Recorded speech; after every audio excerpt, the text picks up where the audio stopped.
오늘 진눈깨비가 내리는 날인데 하나님의 은혜를 사모하여 예배의 자리에 나오는 우리 성도님들 한 분 한 분께 하나님의 놀라우신 은혜와 평강이 함께 임하시기를 바랍니다. 또 귀한 찬양으로 하나님께 영광 돌린 예향 찬양단 또 할렐루야 찬양대 하나님께서 영광 받으심을 감사드립니다. 에베소서에 보면 하나님의 자녀를 빛의 자녀라고 말씀하고 있어요. 더 이상 어둠이 삼킬 수 없는 빛의 자녀다. 그 빛의 자녀는 15절에 보시면 어떻게 행할지를 자세히 주의하는 사람이다, 그렇게 말씀합니다. 그러니까 믿음은 관념이 아닙니다. 믿음은 삶의 방식이 되어야 합니다.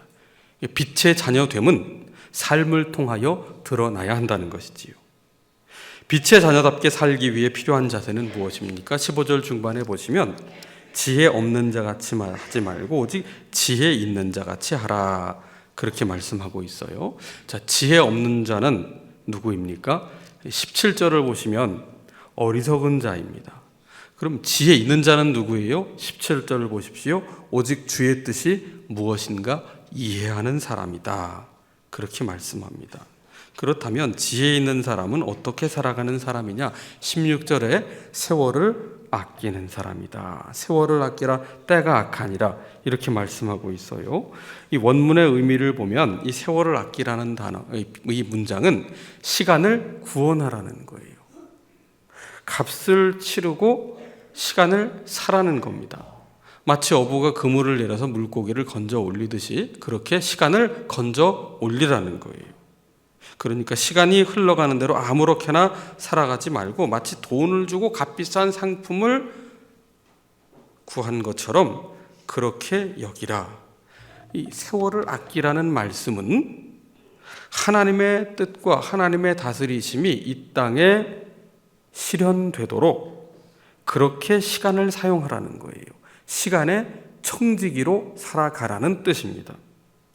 그저 단순히 시간을 아끼고 쪼개서 내가 원하는 바를 이루기 위해 악착같이 살아가라는 뜻 훨씬 더 높은 수준의 지금 의미를 시간에 부여하고 있는 것이죠. 왜 세월을 아껴야 합니까? 때가 악하기 때문이에요. 때가 악하다.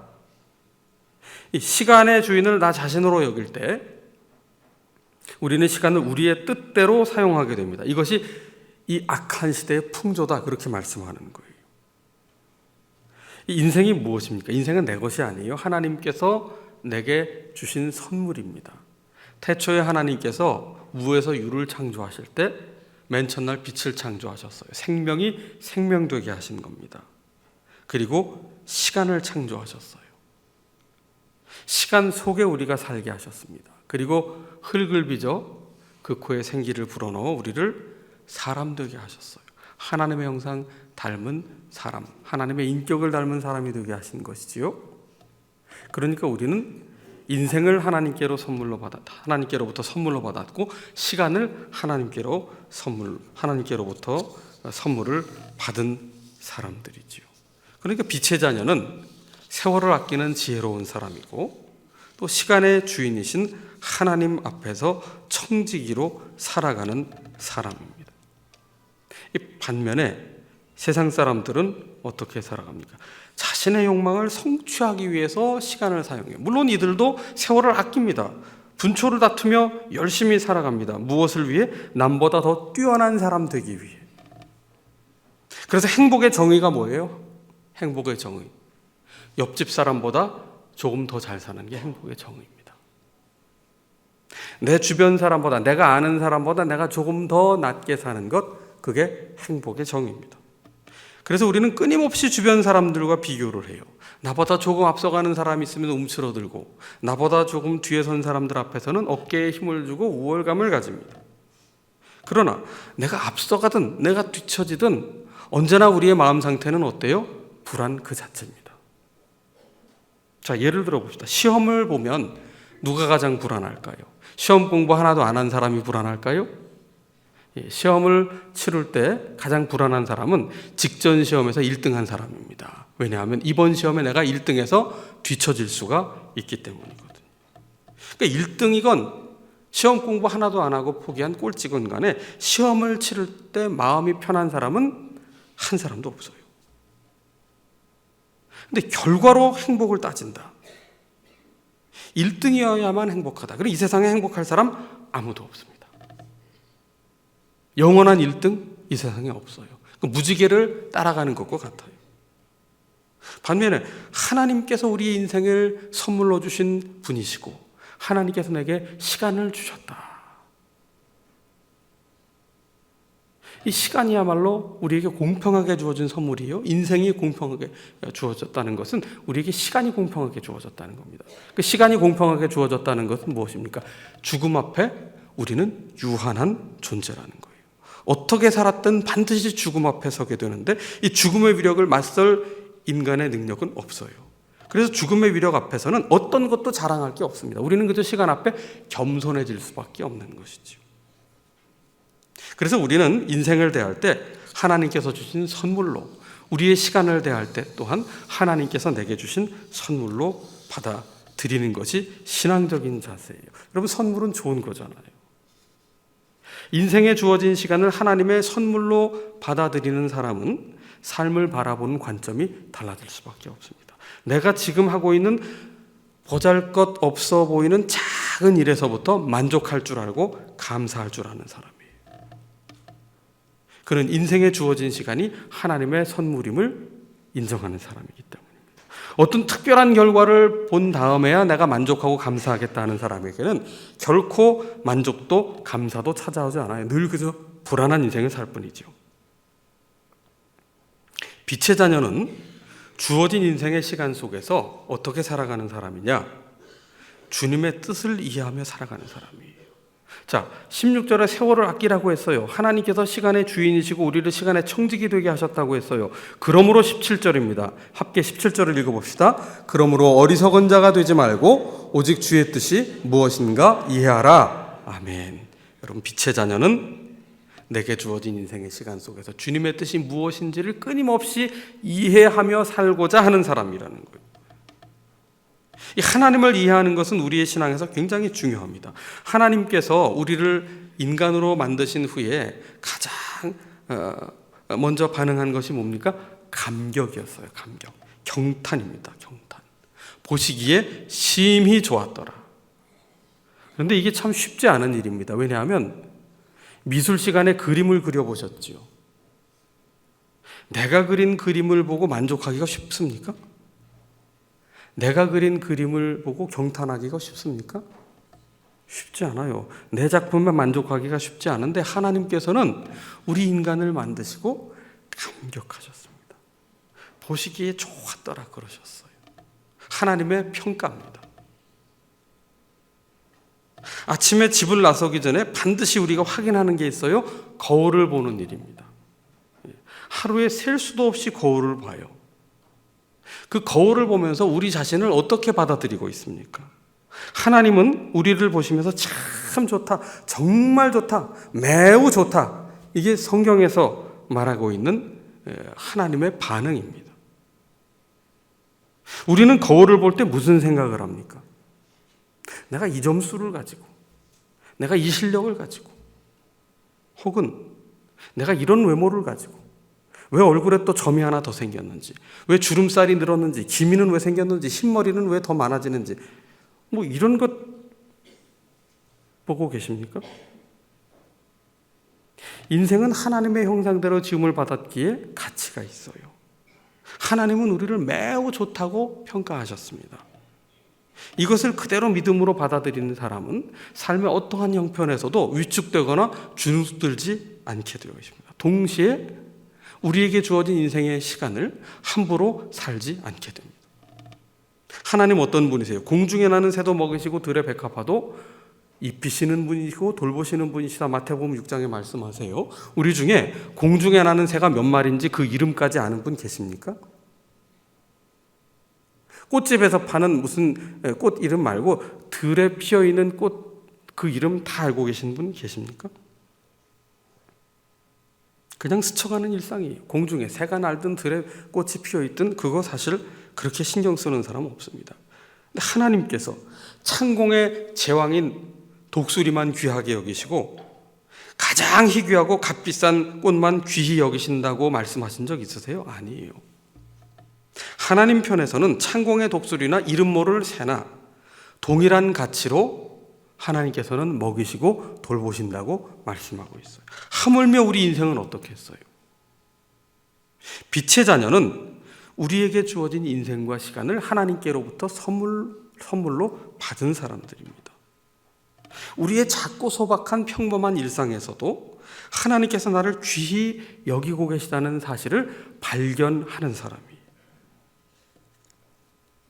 우리는 어쩌면 이 하나님의 영광을 드러내는 삶을 살아야 한다고 인생의 목적을 말하면서 너무 이룰 수 없는 높은 것을 꿈꾸며 살아가는지도 모르겠어요.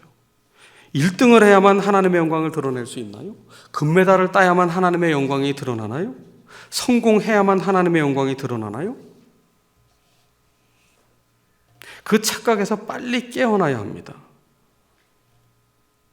지금 내 작고 소박한 이 일상에서 하나님께서 주신 삶의 의미를 발견하는 사람이 하나님의 영광을 드러낼 수 있어요. 그런데 우리의 일상에서 하나님 앞에 감사할 줄 모르고 만족할 줄 모르고 하나님의 영광을 드러낼 줄 모르는 사람이 과연 1등을 하고 성공을 하고 금메달 따면 하나님의 영광 드러낼까요? 그러는 사람이 1등이 되고 성공을 하고 금메달 따면 하나님의 영광이라고 포장한 그 포장지 속에 자신의 욕망을 추구하며 사는 것, 그 이상 아닐 것입니다.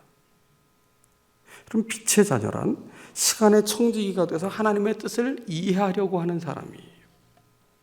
내 존재가 가치 있듯 지금 내가 하는 일이 소박한 평범한 일일지라도 이것이 하나님 보시기에 매우 가치 있는 일이다.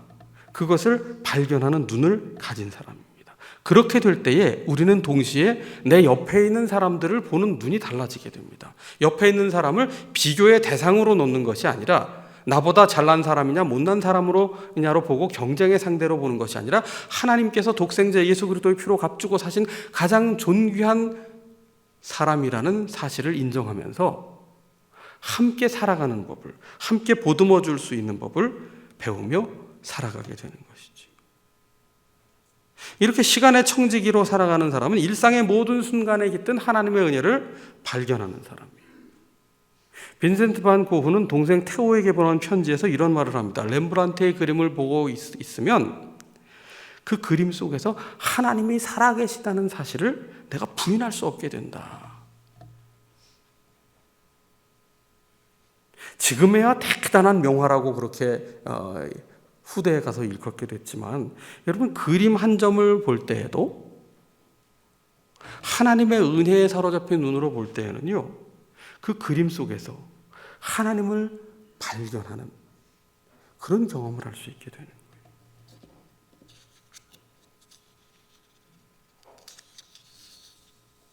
우리가 매일 성경으로 창세기 말씀을 묵상하고 있는데요. 이 아브라함과 이삭과 야곱, 믿음의 사람들의 여정을 우리에게 보여주고 계십니다. 그 숱한 역경과 실수와 실패 속에 찾아오시는 포기하지 않으시는 하나님의 은혜, 그리고 하나님께서 친히 하나님의 사람으로 빚어가시는 과정을 보여주고 있어요. 창세기에 나타난 믿음의 사람 아브라함, 이삭, 야곱의 공통점이 뭡니까? 모두 실수한 사람들, 모두 연약한 사람들, 모두 넘어진 사람들. 그게 공통점이에요. 야곱이 언제 하나님을 만납니까? 창세기 28장에 움켜진 손이 더 이상 통하지 않을 때 인생의 밑바닥에서 한밤중에 잠들기 위해 돌을 베개 삼아 잠을 청해야 했던 그 야곱, 그 한밤중에 하나님을 만나게 되는 거예요. 여러분, 밤이 상징하는 게 뭡니까? 인생의 어두운 밤이에요. 앞이 캄캄한 현실입니다. 조금 전까지만 해도 어머니와 공모해서 아버지와 형을 다 속이고 장자가 받을 축복을 가로챘어요. 그런데 그것이 복이 되기는커녕 오히려 에서의 미움을 사서 죽음의 위협을 당하게 됩니다. 지금 야곱은 두려워요. 언제 죽을지 모르기 때문에. 지금 야곱은 외로워요. 사람들 속에 있으면 잡힐까 봐 들판에서 홀로 누워서 잠을 청하고 있거든요. 지금 야곱은 불안합니다. 외삼촌 라반의 집까지 어떻게 가야 될지, 과연 도착이나 할지, 거기서 제대로 살 수나 있을지. 그리고 야곱은 지금 절망적이에요. 왜냐하면 장자의 축복을 다 받으면 인생이 필 줄 알았는데 오히려 인생이 언제 죽을 줄 모르는 집을 떠난 도망자 신세가 됐잖아요. 절망투성입니다. 그런데 그곳에서 비로소 야곱은 하나님의 살아계심을 경험한단 말이죠. 그 이전까지는 아브라함의 하나님, 이삭의 하나님을 그냥 귀로만 들었어요. 자신의 하나님으로 경험하지 못했어요. 왜입니까? 움켜쥐셨기 때문이에요. 욕망으로 살았기 때문이에요. 그 움켜쥔 손이 하나님의 개입을 방해했습니다. 하나님의 말씀을 듣지 못하게 귀를 막아버렸습니다. 하나님을 소외시켰습니다. 도리어 그 움켜쥔 손이 더 이상 통하지 않는 그 인생의 가장 낮은 바닥에 이르렀을 때 비로소 야곱은 하나님의 음성을 들을 수 있게 되었고 하나님의 은혜를 경험하게 되었잖아요. 내가 바로 너의 하나님이다. 내가 너와 함께하겠다.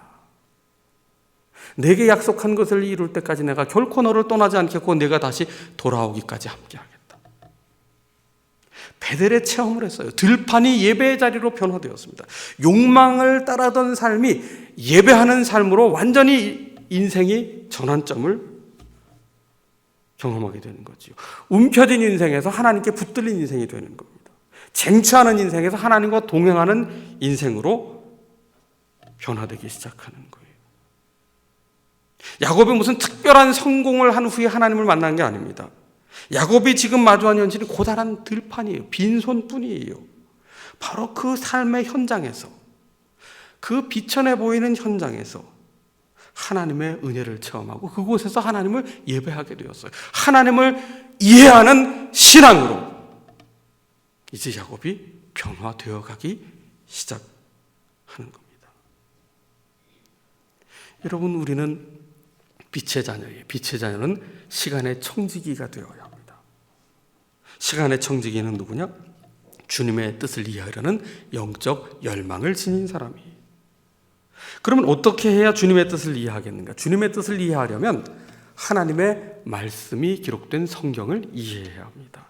이 성경 말씀은 우리가 어떤 존재인지, 하나님께서 우리를 위해 하신 일이 무엇인지, 또 우리의 삶을 위한 하나님의 뜻이 무엇인지를 보게 하는 렌즈의 기능을 하는 것이 이 성경책이에요. 주님의 뜻이 무엇인지 이해하라. 그럼 이해를 추구하는 신앙을 갖는 것, 이게 지혜입니다. 어떻게 해야 우리가 흔들림 없는 신앙이 되겠는가? 산이 무너지는 것 같고 바다가 우리를 삼킬 것 같은 이 현실 속에서 어떻게 하면 흔들리지 않는 신앙인이 될까요? 하나님의 말씀을 바르게 이해해야 합니다. 진리를 추구해야 됩니다. 다시 말하면 우리의 신앙이 감정에 기초한 신앙이 되지 않게 해야 된다는 거예요. 우리가 하나님을 처음 만날 때는, 예수님을 영접할 때는 그 회개의 영이 임해서 가슴이 뭉클해지는, 또 구원받은 그 감격의 눈물이 솟아오르고 뜨거운 경험을 하게 됩니다. 그런데 우리가 신앙의 전부를 감정으로 여기면 굉장히 위험해져요. 어떤 신앙을 항상 가슴이 뛰고 뭉클하고 눈물이 나야 하는 것으로 해석하는 것은 굉장히 그 어린아이 신앙에 머무르는 것과 같습니다. 성숙한 신앙인은 누구냐 하면 주님의 뜻을 끊임없이 이해하기 위하여 말씀으로 삶을 세워가는 사람이에요. 사실 우리의 신앙은 우리의 감정과 상관이 없습니다. 감정 믿지 마세요. 감정 믿지 마시라. 저 사람 아니면 내가 절대 결혼 안 할 거라고 그렇게 부모님한테 박박 우기며 결혼한 다음에 그 사람 때문에 못 살겠다고 또 부모한테 가서 칭얼대는 게 우리 인생입니다. 감정 믿지 마세요. 눈에 넣어도 안 아플 거라고 자녀를 그렇게 생각하다가 그 자녀 때문에 피눈물 흘리는 게 그게 부모의 심정입니다. 세상에 제일 어려운 게 자녀 교육이에요. 감정 믿지 마시라니까요. 성도와 감정의 골이 깊었다고 평생 원수로 삼지 마세요. 감정 믿지 마세요. 하나님이 우리를 구원하실 때 감정으로 대하셨습니까? 감정으로 대하셨으면 십자가 위에 예수님이 오르기도 전에 번개를 내리셔서 다 전멸시키셨을 거예요. 아니, 하나님은 우리가 아직 죄인 되었을 때에, 이미 죽음의 심판을 면할 수 없는 존재였을 때에 그 독생자를 우리에게 십자가의 대속의 제물로 내어주심으로 하나님의 우리를 향한 사랑을 확증해 주신 분이십니다. 하나님의 일방적인 구원이에요. 감정으로가 아닙니다. 내 감정, 내 경험으로 하나님을 판단하지 마세요. 하나님의 뜻이 무엇인지 이해하려면 감정, 느낌으로 판단하면 안 되고 성경을 규칙적으로 읽는 습관을 길러야만 하나님을 이해할 수 있고 흔들림 없는 신앙에 서서 시간의 청지기로 빛의 자녀로 우리가 살아갈 수 있게 되는 거예요. 여기서 중요한 것은 조금씩이라도 규칙적으로 꾸준하게 중단 없이 성경을 읽어가는 거예요. 매일 읽고 매주 읽고 매달 읽고 매년 꾸준히 성경을 읽어야 돼요. 왜? 주의 말씀은 내 발의 등이고 내 길의 빛이기 때문에. 이 말씀을 통해서 우리 삶 속에는 어둠이 물러가게 되는 거예요. 이 말씀의 빛이 우리 가운데 비추어지면 우리의 그 어두운 생각과 어두운 마음이 다 물러가게 되는 겁니다. 우리의 삶의 모든 영역의 머리에서 발끝까지 그리스도의 광명한 빛이 우리 속에 임하게 되는 거예요. 여러분, 성경을 창세기부터 요한계시록까지 읽는데 몇 시간이 걸리느냐? 70시간이 걸립니다. 이 70시간은 우리가 한 달 동안 텔레비전 앞에서 예배하는 시간보다 훨씬 적은 시간이에요. 우리가 하루에 텔레비전을 2시간 이하로 보는 일이 쉬운 줄 아십니까? 여러분, 뉴스를 봐도요, 스포츠 뉴스와 일기예보까지 보고 광고까지 보면 50분이 넘어가요. 그리고 나서 드라마 봐야죠. 그 다음에 또 그것이 알고 싶다 봐야죠. 다시 보기 해야죠. 그리고 우리가 습관적으로 반복하며 그냥 무의미하게 보내는 시간 있잖아요. 인터넷 검색하는 데 보내고. 꼭 필요한 정보가 아닌데도 유튜브 알고리즘으로 떠 있는 거 호기심에 따라서 보고. 얼마 전 통계를 보니까 우리나라 사람들 스마트폰 사용에 유튜브 사용 시간이 평균 하루에 40-50분가량인데 유튜브 보는 게 말이죠. 세월을 건져 올리지 못하고 그냥 세월이 흘러가는 대로 그냥 시간을 보내는 거지요. 그러면서 성경을 못 읽는다고 그래요. 시간이 없다고. 여러분, 하루에 15분만 시간을 내서 성경을 읽으면요 1년에 1독을하고도 시간이 남습니다. 왜 시도하지 못할까요? 못하는 겁니까? 안 하는 겁니까? 이건 사실은 우선순위의 문제예요. 우리의 삶이 빛 가운데 살아가려면, 어둠에서 놓이려면 당장 성경을 펼쳐들고 읽어야 돼요. 꾸준히 읽어야 됩니다. 좀 더 구체적으로 구분하자면 통독으로서의 읽기와 한 절 한 절 구체적으로 묵상하는 그 묵상의 균형이 필요한 거죠. 통독과 그리고 매일 성경을 통해서 일정한 구절을 깊이 되새김하는 이 통독과 묵상의 균형이 우리에게 필요합니다. 여러분, 성경을 읽는데 왕도가 있을까요? 없어요. 수영을 배우려면 물에 들어가야 되고 물을 먹어야 수영을 배웁니다. 자전거를 배우려면 흔들리고 넘어지는 것 경험하지 않고는 절대 못 배웁니다. 무엇이든 처음 시도할 때 경험하게 되는 이 불편하고 낯선 과정, 이것을 외면하면 안 되는 거예요. 건강을 위해 운동을 하는 분들이 꼭 하는 말이 있어요. 제일 힘든 게 뭐냐? 운동화 끈을 묶고 밖으로 나오기까지가 힘들다. 여러분, 이불 밖으로 나오는 게 제일 힘든 일입니다. 성경을 읽는 것도 마찬가지예요. 성경 속으로 일단 뛰어들어야 됩니다. 성경을 읽기 시작하면 우리 혼자 읽는 게 아니에요. 반드시 성경을 읽기 시작하면 어두운 영의 눈을 떠서 밝히 보게 하시는 성령님의 조명하심으로 성령님이 우리와 함께 하세요. 성령님께서 우리 안에 변화를 일으켜 주시기 시작합니다. 성경을 꾸준히 읽기 시작하면 우리가 의식하지 못하는 사이에 성령님께서 우리의 삶의 하루하루를 조금씩 변화시켜 가신다고요. 말씀을 읽기 시작하면 이전보다 조금 덜 걱정하게 돼요. 이전보다 조금 덜 놀라게 돼요. 이전보다 조금 덜 불안하게 됩니다. 이전보다 덜 위축됩니다. 감정의 요동의 폭이 조금 줄어듭니다. 성경을 계속 읽어나가면 성령님께서 우리의 마음을 주장해 주시고 지켜주셔서 조금 더 평강을 누리게 되고 조금 더 담대해지고 삶을 대하는 여유가 생기게 되는 거예요. 성경을 날마다 읽기 시작할 때 성령님께서 우리의 마음을 만져주셔서 하루를 살아도 기쁘게 살게 되고 하루를 살아도 감사하며 사는 법을 배우게 됩니다. 이 성경을 읽을 때 성령님께서 내 삶을 다듬어 주시는 구체적인 증거예요. 성경을 읽을 때 성령님께서 우리의 삶에 개입하셔서 우리의 생각을 변화시켜 주세요. 마음에서 불순한 것을 제거해 주세요. 어둠을 몰아내어 주세요. 거룩에 대한 열망을 품게 해주세요. 죄를 멀리하고픈 마음이 생기게 되고요. 우리의 의지가 변화되기 시작하고요. 우리의 완고한 마음이 깨지고 부드러운 마음으로 변화되기 시작합니다. 그래서 성경을 읽을 때 성령님은 우리의 죽은 영혼을 살려주십니다. 돌같이 차가웠던 냉랭한 마음을 따뜻하게 해주시고 우리의 감겼던 분별하지 못했던 눈을 열어 분별하게 해주시는 거예요. 내가 할 수 있는 것부터 시작해야 됩니다. 내가 할 수 있는 것. 하루 5분 성경 읽기 불가능합니까? 핑계입니다. 하루 5분 읽기가 5분 묵상하기가 불가능하다고요? 그거 핑계입니다. 하루 5분 기도가 불가능하다고요? 다 핑계입니다. 시도하십시오. 뛰어드십시오. 그리고 꾸준히 반복하십시오.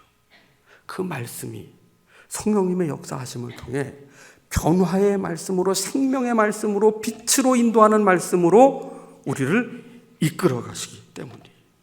여러분, 야곱에게 하나님은 가장 낮은 자리에 있을 때 찾아오셨어요. 오늘 우리에게 지쳐있는, 들판에서 지쳐있는 우리와 같은, 이 야곱과 같은 우리에게 찾아오셔서 말씀하여 주십니다. 내가 바로 너의 하나님이다. 내가 너에게 약속한 것을 반드시 이룰 때까지 너를 떠나지 아니하겠다. 오늘 성경을 펼쳐 읽으십시다.